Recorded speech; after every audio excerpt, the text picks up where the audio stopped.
All right. One thing that I've always had a little bit of an issue with in martial arts is finding my identity. Wasn't the fastest person in the room. I wasn't the strongest person in the room.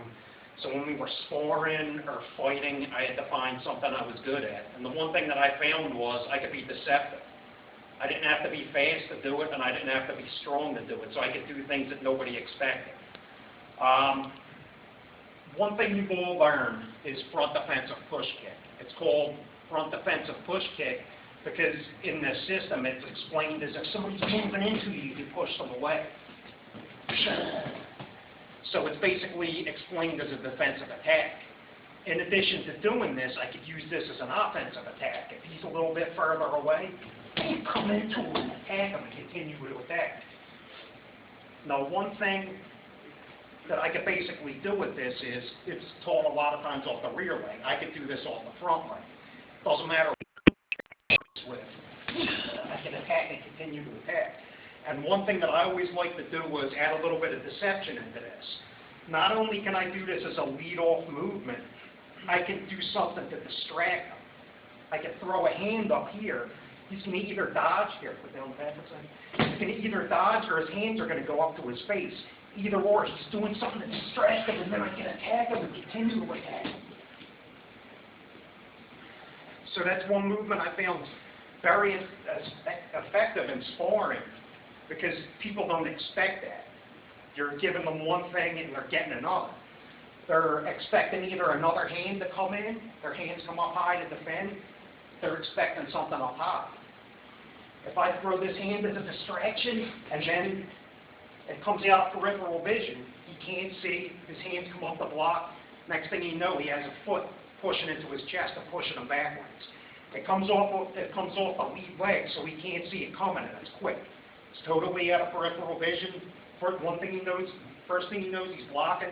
Next thing he knows, he's moving backwards. And as he's moving backwards, I continue to attack.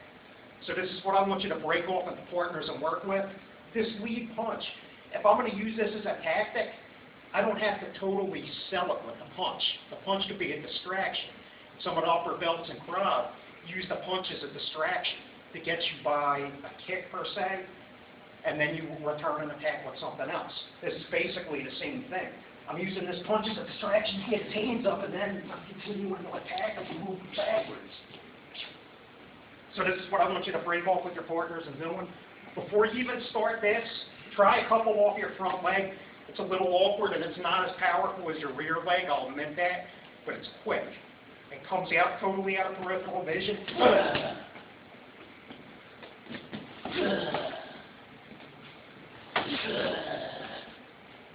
And also, try a couple times with the pad down. Just get a feeling what that feels like on the bottom.